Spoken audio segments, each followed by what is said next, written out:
Hello everyone, কেমন আছেন সবাই? আমি আলহামদুলিল্লাহ অনেক ভালো আছি। তো আজকে কাতল মাছের মাথা দিয়ে মুড়ি ঘন্ট করব মুগ ডাল দিয়ে। তো ডালটা আমি প্রথমে ভিজিয়ে রেখেছি, তো এখন মাথাটা ভেজে নেব ভালোভাবে লবণ হলুদ মাখিয়ে। তো এবার ভাজতে চলে আসলাম। তো দেখুন আমি ভেজে নিয়েছি, এভাবে কালারটা অনেক সুন্দর হয়েছে।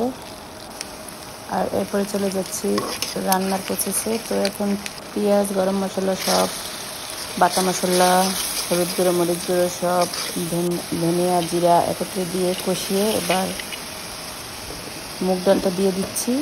তো মুগ ডাল দেওয়ার পরে মাথাটাও দিয়ে দেব। তো একেবারে একসাথে মশলার সাথে কষিয়ে নেব।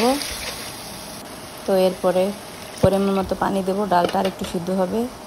তো পানি দেওয়ার পরে কিছুক্ষণ জাল করব।